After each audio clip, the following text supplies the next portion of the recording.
Halo Pilar Muda, kembali lagi dengan aku Gerin, dan selamat datang kembali di Ruang Kebangsaan, berefleksi, berdiskusi, dan berkontribusi. Oke, di episode kedua Ruang Kebangsaan kali ini, kita mempunyai topik yang gak kalah penting nih dari episode sebelumnya, tapi juga seru untuk kita bahas di episode kali ini. Apa sih itu? Kita akan membahas mengenai good practice dan bad practice dalam mewujudkan smart governance. Bersama aku dan narasumber hebat lainnya, kita akan bahas topik ini, tentunya dengan sangat ringan dan relevan buat generasi muda saat ini. Oh ya, kali ini aku ditemani nih dengan narasumber yang sebelumnya yang hebat-hebat. Kita masih kedatangan teman-teman CPNS Kementerian Kehutanan. Kita kenalan dulu kali ya. Siapa tahu ada Pilar Muda yang belum nonton dari episode 1. Di sini ada Kak Sakinah, Bang Noval, Kak Putri, dan Bang Rahmadani. Boleh kenalan dulu ya, satu-satu Bang, Kak. Oke, terima kasih Bang Gerin atas undangannya ke podcast Ruang Kebangsaan kali ini. Untuk yang belum lihat episode pertama, kenalin aku Sakinah Rahmawati, bisa dipanggil Kina. Aku dari BBKSDA Sumut. Oke, kenalin nama aku Noval Siti Alfaras dari BPK Jatim, bisa dipanggil Noval. Halo, kenalin nama aku Putri Ariska, bisa dipanggil Putri. Aku dari BBKSDA Riau. Terus semuanya nama aku Orang Madani, biasa dipanggil Dani, dari instansi Balai Besar KSDA Sumatera Utara. Oke, sudah kenal ya kita dengan seluruh narasumber nih. Jadi sekarang kita bisa langsung mulai aja. Mungkin kita tahu nih Abang Kakak, kalau smart governance itu merupakan tujuan besar dari birokrasi yang modern. Oleh karena itu, untuk mewujudkannya, pasti kita nggak langsung ke smart governance dong. Pasti kita belajar praktik-praktik dulu, baik yang sudah berhasil, sekaligus menghindari praktik buruk yang bisa menjadi penghambat nih. Gimana sih menurut Kak Sakinah tentang good governance itu sendiri? Oke, baik. Good governance itu kan tata kelola pemerintahan yang baik, yang bertujuan menciptakan pemerintahan yang transparan, akuntabel, partisipatif, responsif, efektif, dan berkeadilan. Nah, dalam prinsip-prinsip itu digunakanlah alat dan pendekatannya menggunakan smart governance. Salah satu contoh dari good praktik di Kementerian Kehutanan yaitu digitalisasi pembayaran retribusi wisata CA atau TWA via KRIS. Pengunjung kawasan konservasi seperti cagar alam dan taman wisata alam kini dapat membayar retribusi masuk wisata menggunakan KRIS. Pembayaran langsung masuk ke rekening balai dapat mempercepat proses, mengurangi risiko kebocoran, dan meningkatkan akuntabilitas. Oh, berarti ini bisa dicontoh nih buat teman-teman yang berkontribusi di Taman Wisata Alam. Pembayarannya biar lebih mudah, pengunjung juga bisa melakukan inovasi kris gitu kan, karena adanya inovasi kris itu. Nah, ini berarti sangat menguntungkan juga buat kita yang udah banyak melakukan metode pembayaran cashless ya. Nah, buat Bang Noval gimana nih? Gimana pandangan Bang Noval terkait good practice tadi dan apa kunci keberhasilan dan strategi menurut Bang Noval agar digitalisasi pembayaran retribusi wisata ini bisa diperluas ke instansi lain? Oke, jadi kalau menurut pandanganku ya, program digitalisasi pembayaran restribusi wisata ini bisa berhasil karena ada tiga hal penting. Kolaborasi, kemudahan, dan transparansi. Dukungan pimpinan dan kerjasama antara pengelola wisata, dinas kominfo, dan bank daerah bikin sistemnya terintegrasi dan dipercaya. Aplikasi yang mudah dipakai juga memudahkan petugas dan pengunjung untuk bertransaksi tanpa ribet. Nah, biar bisa diperluas ke instansi lain, strateginya adalah dengan mereplikasi sistem yang sudah berhasil, terus melatih pegawai baru, dan menjalin kerjasama lintas instansi. Selain itu, penting juga buat monitoring dan promosi keberhasilan program program ini supaya instansi lain termotivasi ikut digitalisasi. Intinya, kuncinya ada di kolaborasi dan komitmen bareng untuk bikin layanan publik yang makin cepat, efisien, dan transparan. Oke, menarik sekali ya nih Pilar Muda, pandangan good governance dari kedua narasumber hebat kita. Sekarang mungkin kita bisa dengerin nih dari sisi narasumber lainnya, dari Bang Ramadhani. Ada nggak nih Bang, pengalaman terkait good practice lainnya?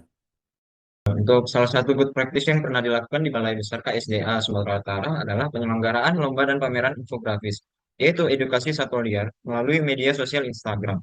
Kegiatan ini bertujuan untuk meningkatkan kesadaran masyarakat, khususnya generasi muda, tentang pentingnya menjaga satwa liar dan habitatnya. Peserta diminta membuat infografis menarik dan informatif tentang satwa liar Sumatera, seperti gajah, orangutan, dan harimau. Karya terbaik kemudian dipamerkan di akun resmi BBKSDA Sumut, sehingga bisa dijangkau oleh masyarakat luas. Melalui kegiatan ini, pesan konservasi bisa disampaikan dengan cara kreatif dan kekinian. menggunakan media digital yang dekat dengan anak muda.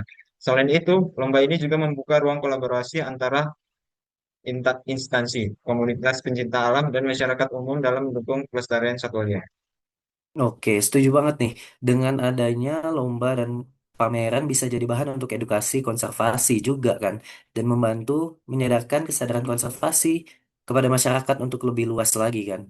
Nah, menurut Kak Putri, apa sih kunci keberhasilan lomba dan pameran tadi, dan gimana sih perluasan untuk instansi yang lain untuk bagi yang mau menerapkannya juga di instansi tersebut? Ya, Bang Gerin, menurut aku ya, ada beberapa hal yang menjadi kunci keberhasilan dari kegiatan lomba dan pameran infografis ini. Yang pertama, tentu saja kepemimpinan yang visioner dan dukungan dari pimpinan. Itu jadi fondasi penting supaya ide bisa jalan dan tim tetap semangat untuk melakukannya. Yang kedua, kolaborasi lintas pihak, entah itu dengan lembaga konservasi, sekolah, atau komunitas seni, agar kegiatan ini lebih hidup dan beragam. Ketiga, pemanfaatan teknologi dan media digital. Ini sangat membantu untuk memperluas jangkauan pesan dan membuat informasi konservasi lebih mudah diterima masyarakat. Selain itu, fokus pada partisipasi publik dan edukasi juga jadi poin penting, karena masyarakat tidak hanya diajak menonton, tapi ikut terlibat dan belajar. Dan yang menarik, kegiatan ini juga memperkuat branding BBKSDA. Sekarang publik bisa melihat BBKSDA bukan hanya sebagai lembaga pengawasan atau penegakan hukum, tapi juga sebagai lembaga yang terbuka, edukatif, dan modern.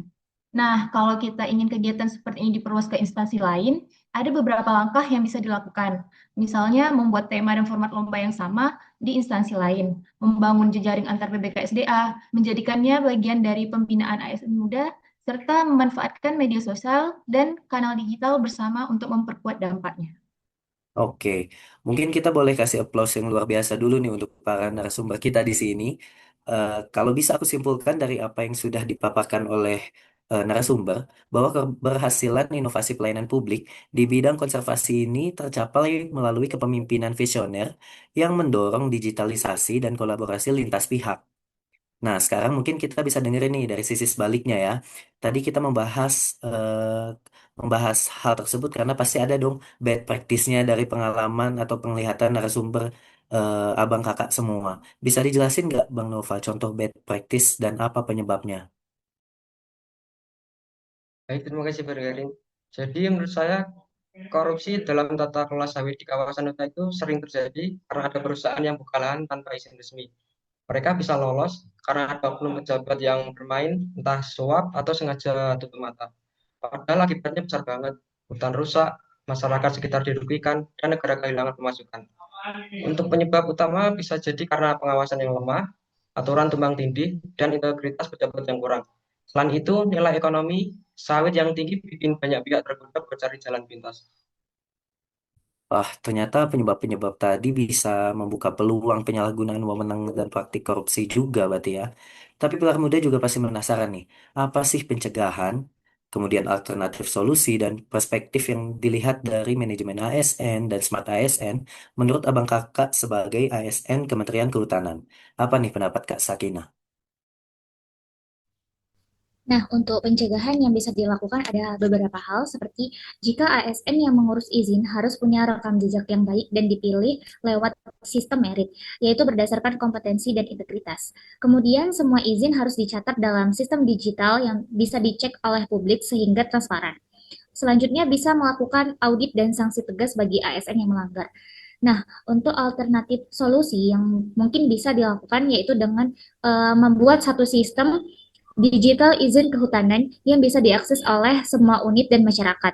Kemudian membentuk tim gabungan dari bagian hukum, teknis, dan pengawasan untuk cek lapangan sebelum izin keluar. Lalu mendorong budaya kerja akuntabel dan transparan. Kemudian kalau dari perspektif manajemen ASN dan smart ASN untuk kasus ini seperti profesionalisme dan akuntabilitas. ASN harus bekerja sesuai aturan dan bertanggung jawab atas keputusan yang diambil.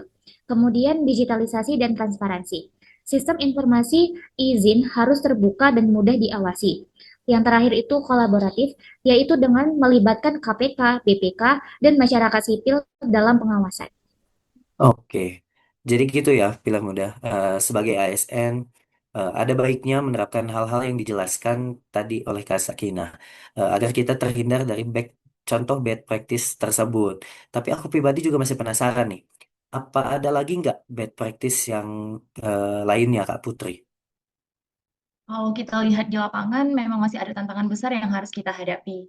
Seperti perambahan hutan yang masih sering terjadi di berbagai daerah, meskipun sebenarnya sistem pengawasan sudah ada. Kadang laporan dari masyarakat belum langsung ditindaklanjuti, dan koordinasi antar unit pengawasan juga belum sepenuhnya solid.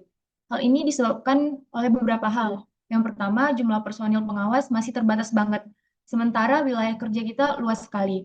Kedua, pelatihan dan pemanfaatan teknologi untuk pemantauan masih minim, padahal teknologi bisa banget membantu kerja pengawasan.